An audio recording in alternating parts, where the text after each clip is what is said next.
with me as we look at the life of Dianna Effner and her amazing story. She was born in 1945 in Ogden, Utah. Homes were less than $3,000. Harry Truman had become president. The war had ended. A few years after Dianna was born, her family decided to move east to a little village just south of Chicago, Park Forest. It had been founded as a town to welcome the young families that were growing after World War II.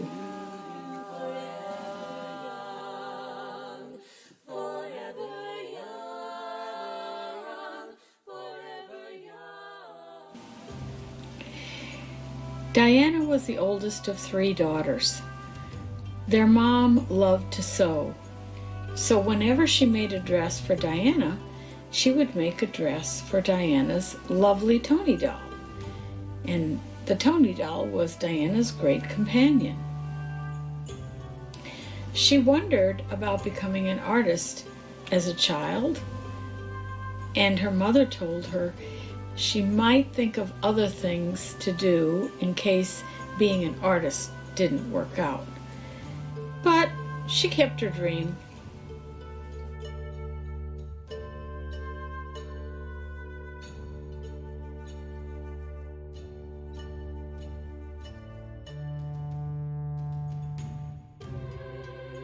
One day, when she was supposed to be cleaning her room, Dianna decided to make a doll.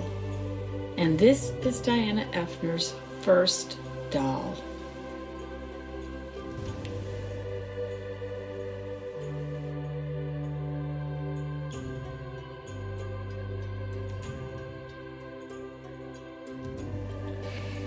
Dianna was the big sister to 2 beautiful sisters, Janice and Catherine, known throughout her life as Casey.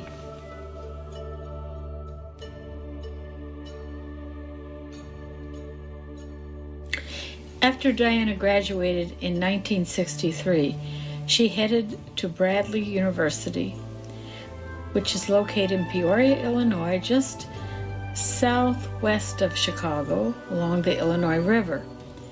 She planned to study painting, sculpture, ceramics, and was dismayed to discover that the instructors discouraged any kind of figurative art. It was the era of pop culture, after all. Here we see a young Dianna in front of her paintings. Seems like she very successfully found a way to work figures into her art.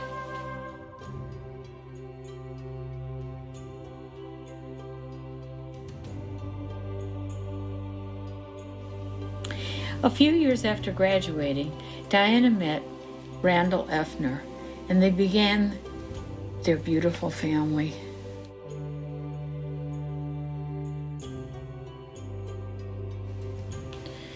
As the family was growing, to make a little extra money, Dianna decided to put her artistic skills to work. Bread dough, or baker's clay, was very popular at the time, and she decided she would make Christmas ornaments. Randy joined her in this venture. They marketed them in gift shops and in craft shows. While she was at a craft show, she met a woman who invited her to sell her cute figures at a doll show. What on earth is a doll show, Dianna wondered. So Dianna went to that doll show and shared a table with her new friend. While she was there, she met a woman, an artist named Faith Wick. Faith was a member of NIADA. And when Dianna stopped to talk to her, Faith told her all about NIADA. She shared many doll making tips with Dianna and told her about Sculpey. She also talked to her about a little company that she worked for named Doll Lane.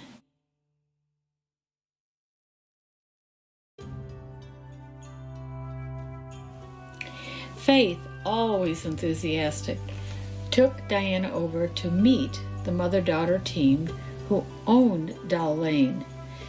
This proved to be the beginning of Dianna's doll-making career.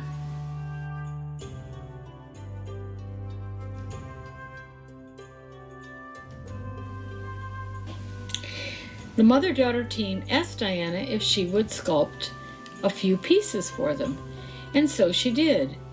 Over the next 5 years, she created about a dozen different characters. But she did not produce the characters herself. She only did the sculpting.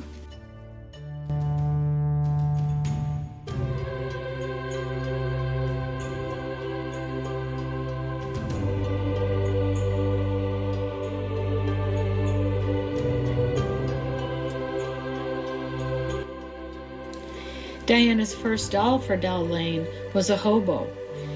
So as not to be in competition with Doll Lane, she was not permitted to make dolls for herself. She asked if she could make mini dolls, and they said that would be all right. So here we see a Shirley Temple and a little mini Santa.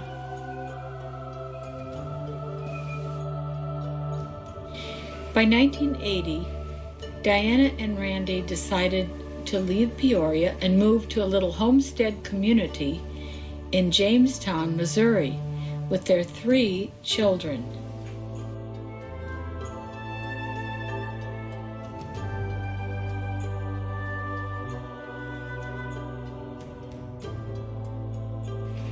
This is their first home, set on 17 acres, lots of trees, and a little creek running through it. Lots of space for children to play and grow.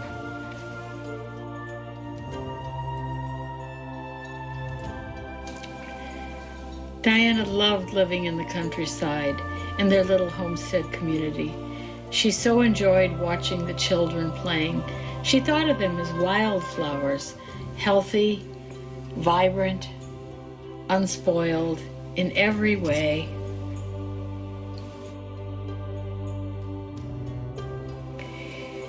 Dianna contacted Phyllis Parkins of the Collectibles in Rolla, Missouri. Rolla wasn't too far from Jamestown. Dianna aptly named the new series of dolls she would create Wildflowers.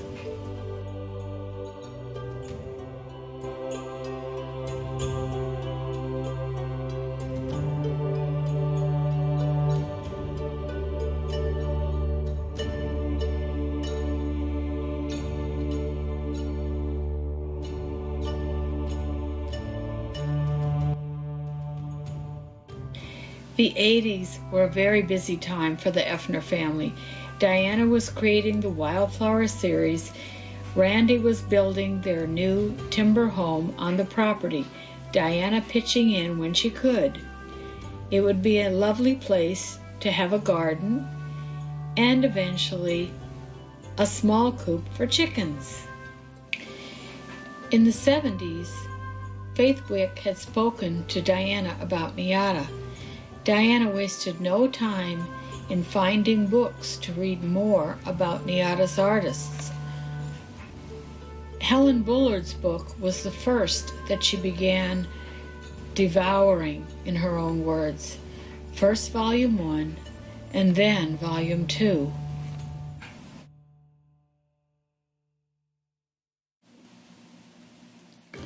The more she read, the more she learned. Her next book was As If They Might Speak by Deweese Cochran. She loved Dewee's book. It was full of information about anatomy and all of Dewee's methods for creating her beautiful dolls.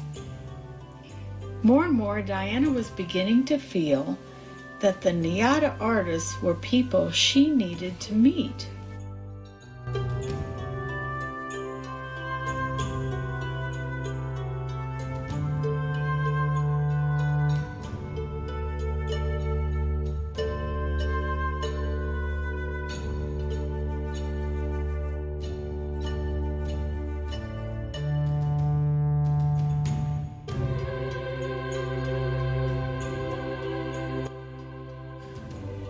Learning to be a Doll Artist was another book that Dianna read and reread and reread.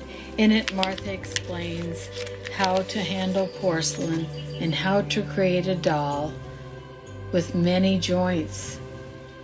Dianna found this to be compelling and knew she had to meet Martha.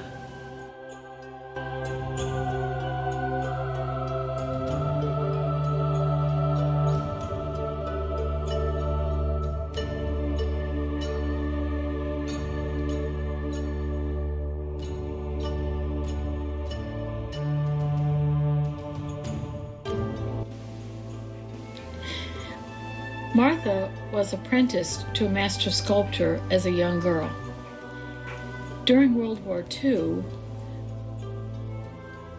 in Germany, she faced grave danger and was forced to leave Germany and flee into England. She stayed there for several years, married, began a family, but eventually made her way to the United States, where she became a sculptor at some of the most iconic toy companies in America. Dianna didn't know it then, but years from this point on, Martha would get in her car loaded with supplies and drive halfway across the country to teach in Dianna's studio. But we're getting ahead of ourselves a little bit.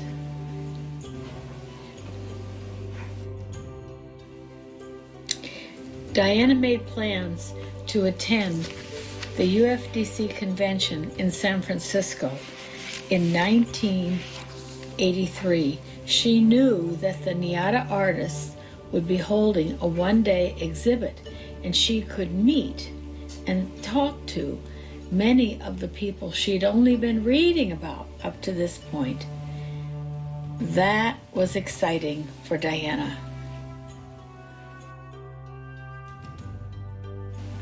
So Dianna went to the UFDC convention in 1983 in San Francisco.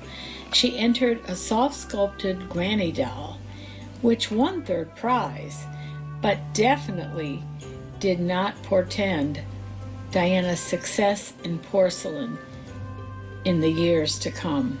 She did get to meet and speak at length with many of the NIADA artists who were there for their one-day exhibit.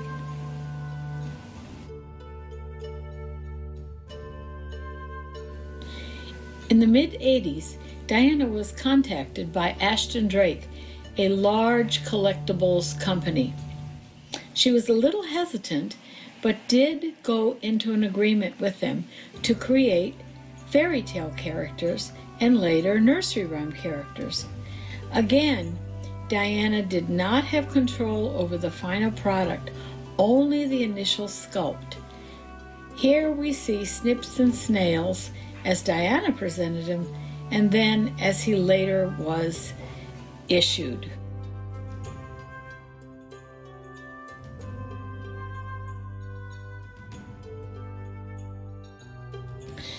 A few years later, in 1986, Dianna applied for membership to NIADA, and she was rejected. She called upon her now friend, Martha Armstrong Hand, and asked for a review of her dolls. How might she improve?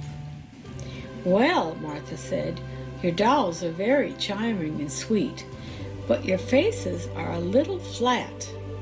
Here's what I suggest. She told Dianna to find a child whose head she might sculpt, but to first make a study of all angles so that she could give an accurate portrayal while sculpting.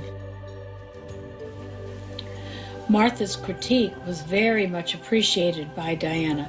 She knew what she had to do. Check out the little girl on the swing to the right. She will soon reappear.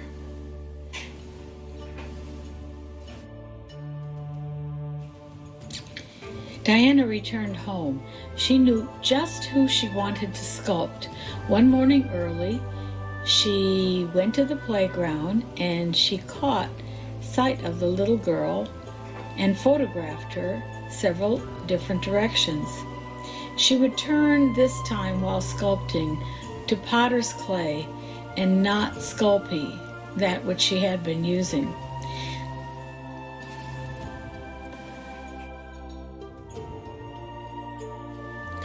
The little girl's name was Hillary, the daughter of a neighbor. Dianna spent approximately 6 months sculpting Hillary's head.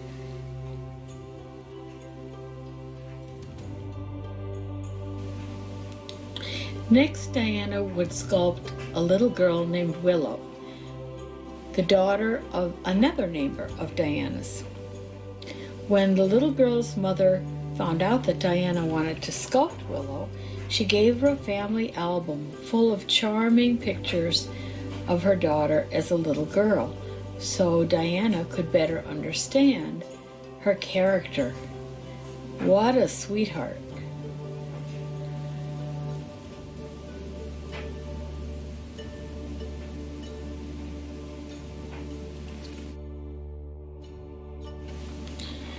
Here are the headshots that Dianna took of Willow in preparation for the sculpt. In the end, the sculpt, Willow, and Hillary would be acquired by the Ultimate Connect Collection, a company which sold molds to doll makers.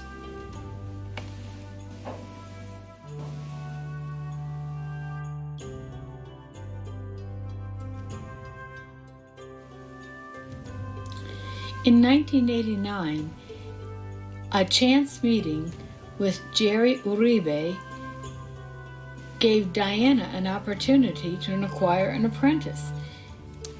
Jerry became not only Dianna's apprentice, but a lifelong friend, almost a sister.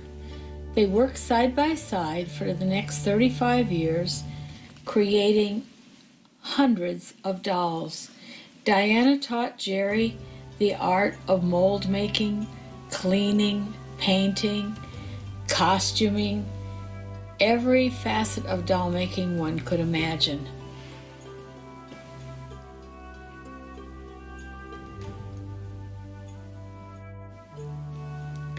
It was 1990, and the changes in Dianna's world had only just begun.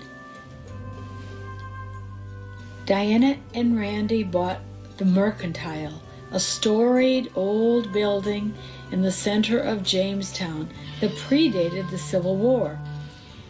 Dianna felt that this could very well be a center for doll making like no other, her own studio, and held the possibility of teaching as she had been taught.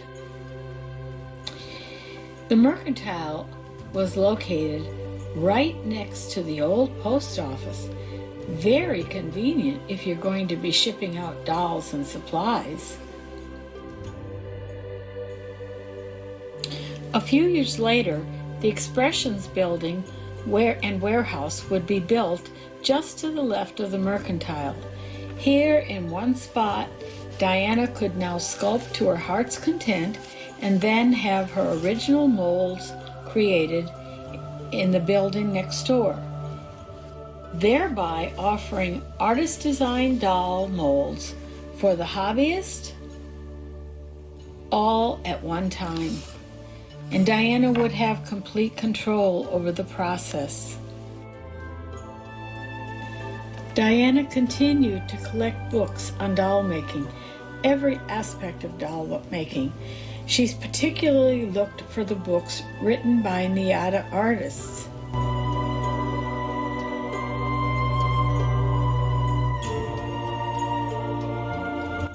She admired Antoinette Seeley's books, videos, and workshops.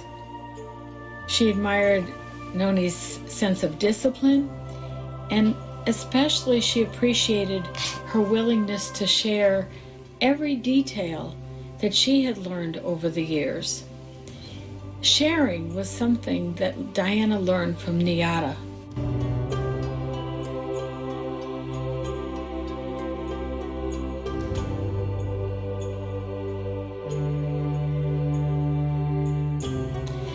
Edna Shaw Dole sent Dianna her recipe for finishing wax, a recipe she called friendship wax. It was to be used by the artists and shared with future artists, but it was not to be sold. Dianna thought this was wonderful, another example of NIADA's generosity.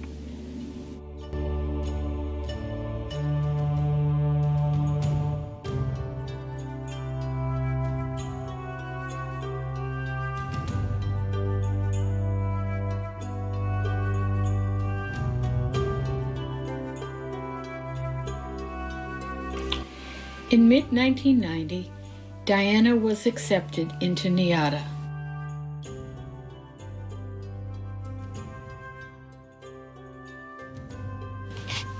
What else might Dianna learn from the NIADA artists?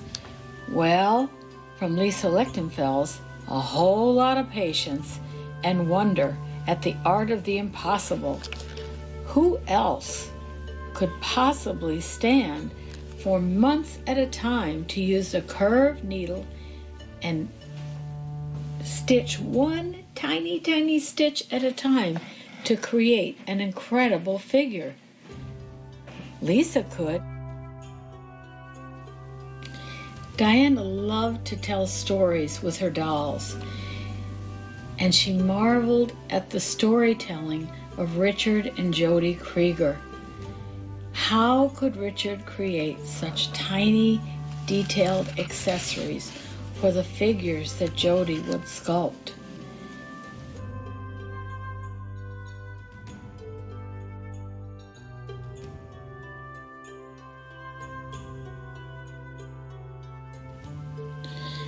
A few years later, Dianna stepped away from her studio for a week to fall under the spell of that dynamic duo, Anki Donnan and Marlene Verhest. For a week, she sculpted, sorted, accessorized, stitched, and laughed a lot with these two.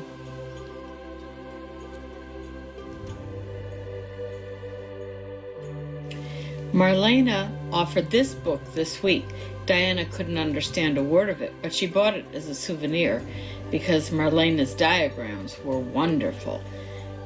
This is a doll that Dianna created during the week with Marlene and Anki, the Dutch Touch.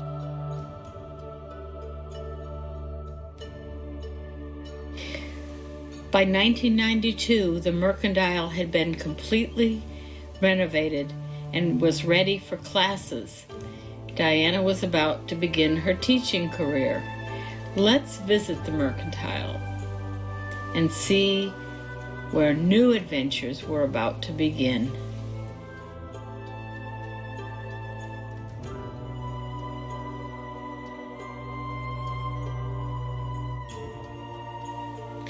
Welcome to the mercantile, home of Dianna Effner dolls. My name is Joyce Matthews, and for many years I have been privileged to be a member of Dianna Effner's Doll Dreamers Guild. She was our mentor, she was our friend, she was our fearless leader. Probably the most valuable technique I learned from Dianna was definitely her method of painting eyes. She called it the deep method, and from the very beginning of my training, the main emphasis was on creating a face that was painted as a portrait of a real child. And she really encouraged us to collect pictures from our own family and from magazines and now the internet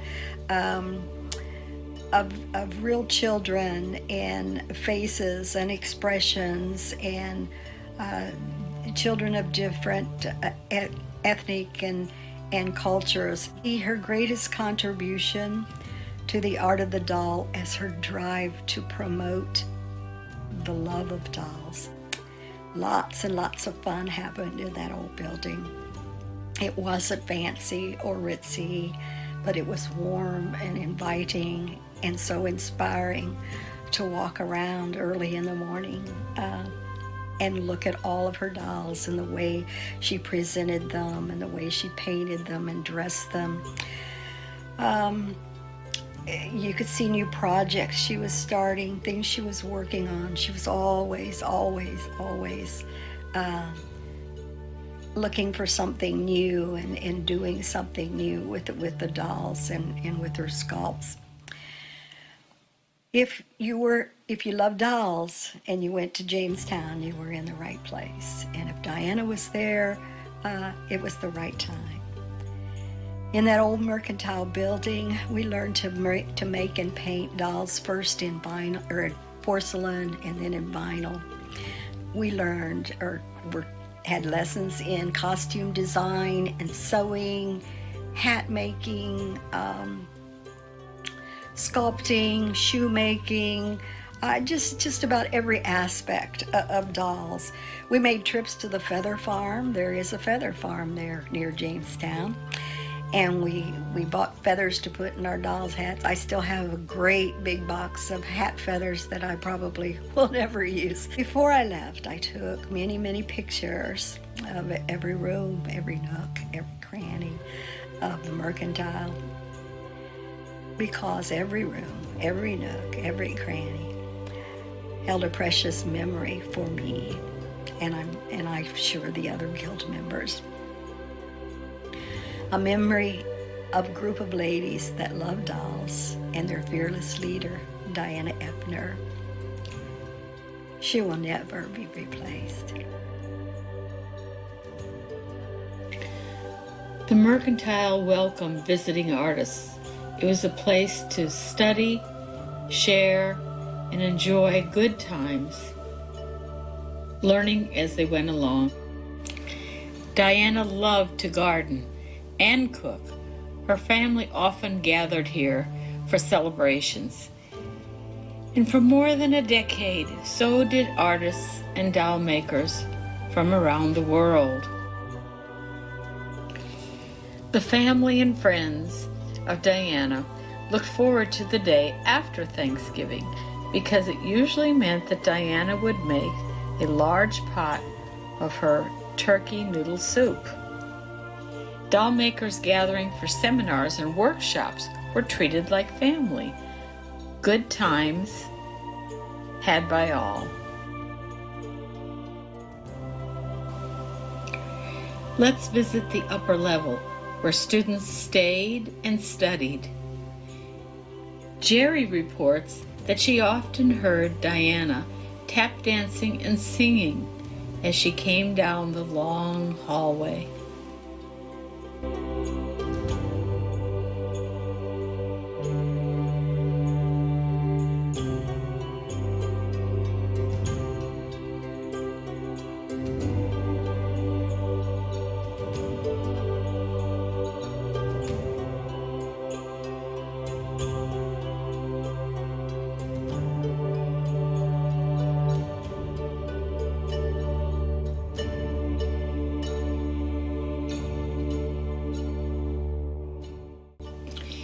Dianna had learned so much from Martha, other NIADA artists, and especially her own hard work for many years.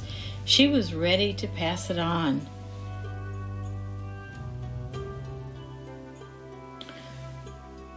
Workrooms filled with fabrics, paints, sewing materials, sewing machines, sculpting materials, clays.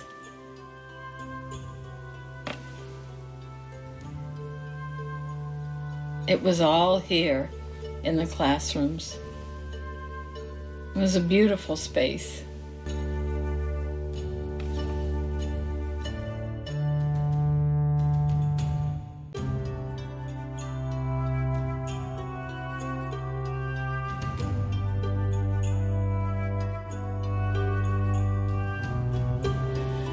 The Mercantile hosted hundreds of seminars over the years. In 1993, Martha Armstrong Hand, fearless as always, drove alone from Cambria, California to Jamestown to teach for a week with Dianna.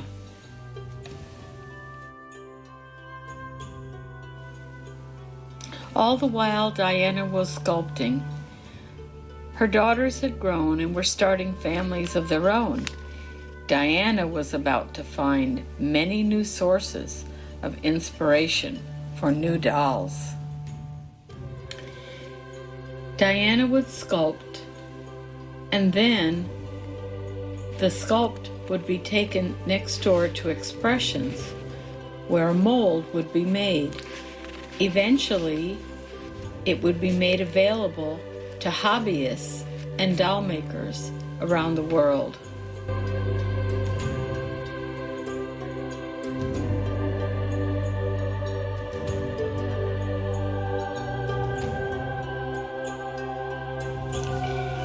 Dianna continued to find inspiration in the babies being born in her community.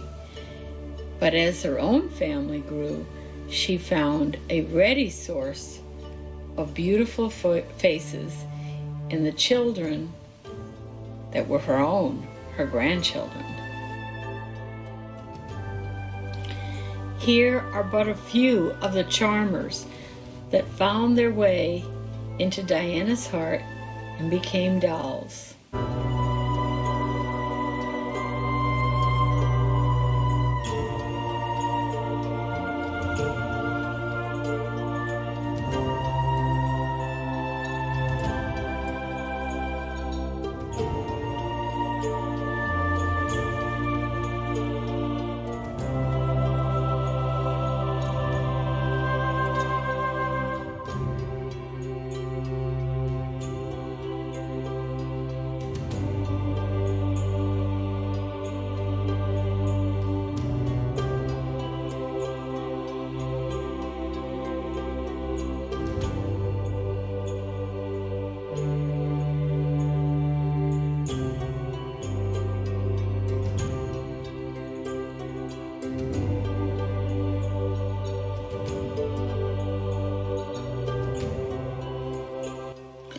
Molds were sold and advertised through Expressions.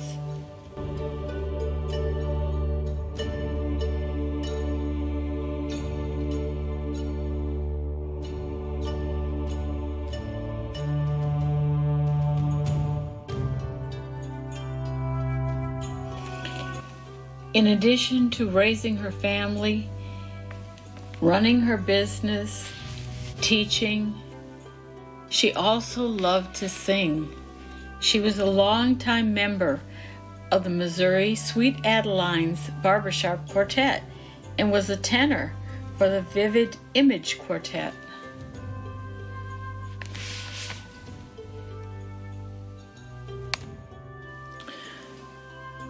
For the past 20 years, Dianna has gathered regularly with members of her Doll Dreamers Guild.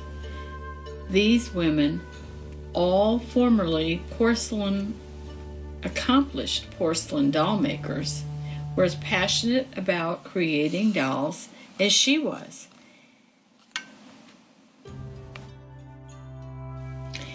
Dianna considered the guild members her peers. They had all mastered the deep method of painting eyes, that is, the Dianna Effner eye painting method. First on porcelain dolls, and as years went by, vinyl. Creme de la Rose, created in 2011, was voted Doll of the Year by Doll magazines. Hi, Robert Tonner here. I was asked to say a few words about an incredible NIADA artist, Dianna Effner. I was deeply saddened to hear that she passed at such a young age and at such a time in her career when she was doing, as she always did, amazing work. What can I say about her? She was a very gentle soul. I remember when she applied to NIADA, I had known her work, in and around that time. and I believe I was on standards or, very much involved at the time. And I looked at her work and I just thought was such an innocence and a soulfulness about the beautiful child sculpts that she did. No one could touch her. And she continued to do that throughout her career, where she made these incredible, I'm going to use the word incredible and awesome, whatever, many times in describing her work, but it's, her incredible ability to capture the innocence of childhood. And there are very few like her. And she did it her faces had a family resemblance. You could tell that they were the child of Dianna Effner, but each one was different, and each one there was a soulfulness about each one. They were truly incredible. Anyway, I saw her work when she applied, and I had known her work. And I think that she applied reluctantly to NIADA because I don't think that she felt like she fit in. But as standards chairman, as one of the officers at that time, I always felt that NIADA represents the best of doll art, whether that means the incredible one-of-a-kinds that are done by former and current members. It blows my mind what these artists are able to do, where it's all hands-on and one-of-a-kind, or the classic traditional definition of a doll, which is a child's plaything. And I feel like there are a few people who can take that child's plaything and turn it into an incredible work of art. And she was definitely in the top of that category. Just blew everybody else away. I'm a real historian of commercial doll art, and Dianna was one of the top half dozen or less, maybe the top 2 or 3 of people who defined what a doll should look like. In the early 2000s, many doll makers, as well as collectors, turned to vinyl as a collectible of choice.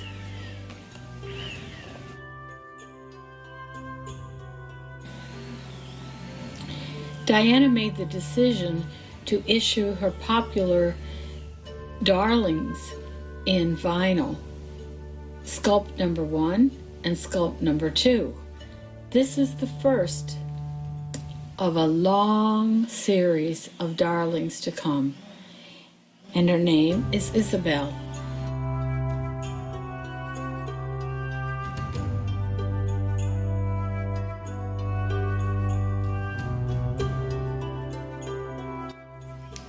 Occasionally, Dianna would collaborate with other artists in producing a very special darling. Here are 2. Erin Rose in Petite Bijou and Rose Sauvage.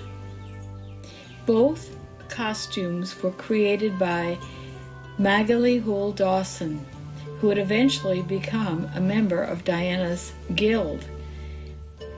Dianna painted the first one as a redhead with blue eyes, and the second, a sculpt number 1, by the way, and the second is a sculpt number 2. Both ensembles are made up of many, many parts.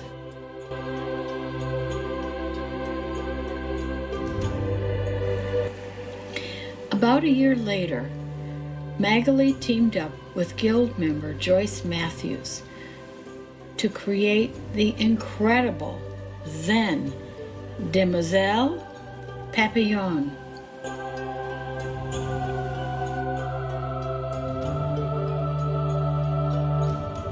Hello, this is Magali Dawson here in Vermont. I'm here to talk about Dianna and also about her contribution into the doll artistry. Well, first of all, I think that the Little Darlings is something very special that she brought into the doll world. To be able to order a custom painted doll by artists that she trained and approved of makes each one of them very, very special and unique. But one of the things also I think that she brought is her ways, her own technique to paint the features, especially the eyes, realistically. It started very, very early in her career when she was very unhappy about how the glass eyes didn't fit very well into the porcelains. She even had some special glass eye made, but she still wasn't happy about it.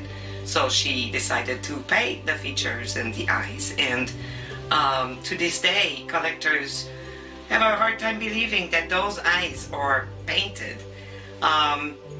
Which brings me also in her technique about the gazing technique that she taught me, is that one would think, you would put the eyes symmetrically into a doll's face where the whites are equally placed, within the eye, on the sides of the irises, but that kind of makes the dolls stare into space. So she explained to me that you imagine a point where the doll would be looking at, and one eye would look at that point, and then the other eye would slightly move in to reach that point instead of looking at another point there. And so while painting a little darling, often you would put the doll and look at her and make sure that she's looking right back at you. And so I think that this is a great technique that she taught me. Another one, for example, is how to use a ragged paintbrush to put freckles on so that they are very uneven and natural looking. Truly, I am humbled and honored about being a member of Dianna's Doll Dreamers Guild, and she will really be an inspiration to all doll artists, and always her work will delight doll collectors for years and years and years to come.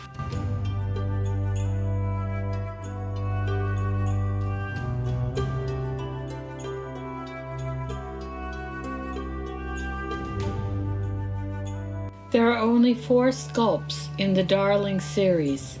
However, Dianna and all the members of the guild created virtually hundreds of different faces using these 4 sculpts and painting so beautifully.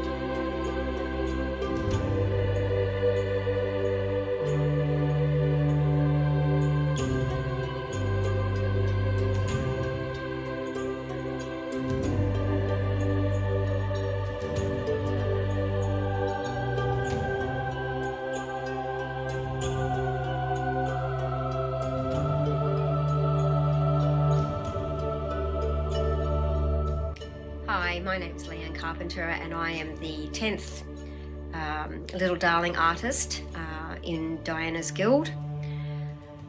Dianna left many legacies, she really did, but I think the one outstanding one for me was when I mastered her eye painting techniques. I think this was fairly revolutionary for its time.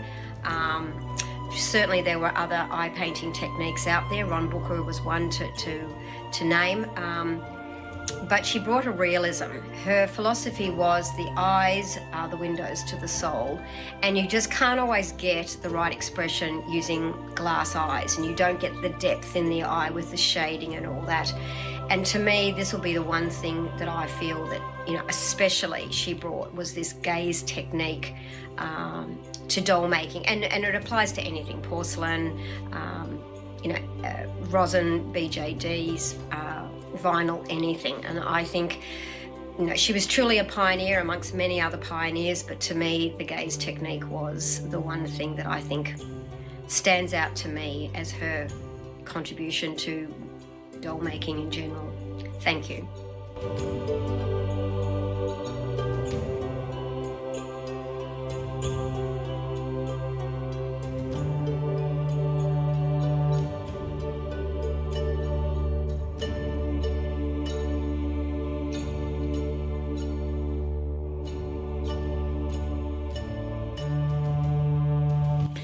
Now let's take a peek at Dianna's personal workspace, where her own dolls came to life.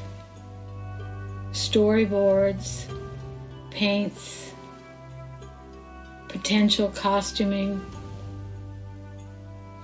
dreams come true.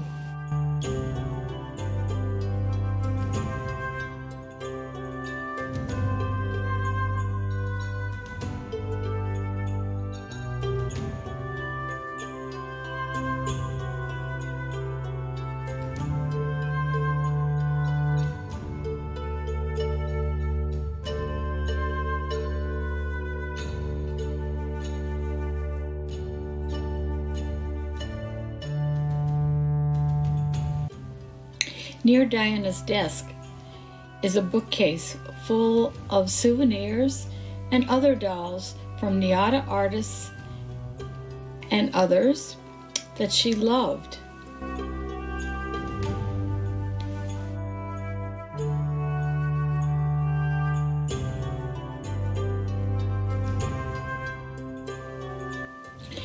Our tour of the Mercantile is drawing to a close.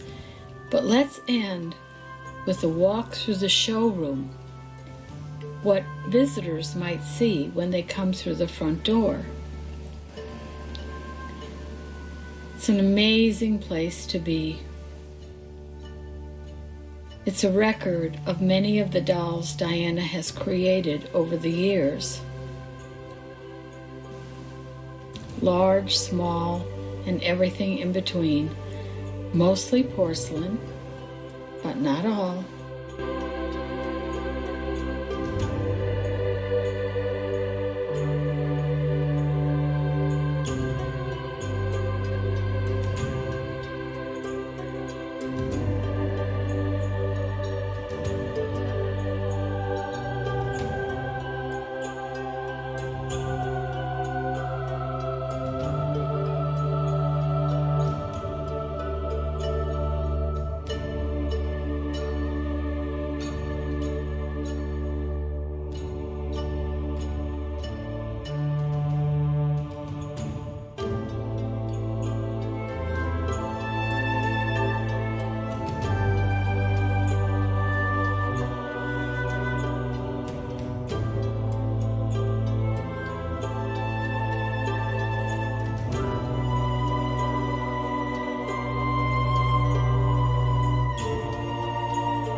bless and keep you always. May your wishes all come true. May you always do for others and let others do for you. May you build a ladder to the stars and climb on every rung. And may you stay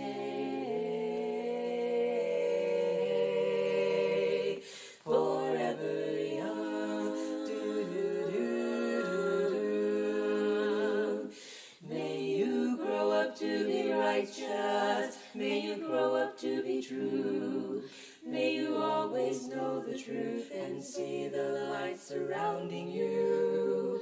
May you always be courageous, stand upright and be strong, and may you stay forever young. Do-do-do, forever young, forever young. Goodbye, dear Dianna. Peace and love.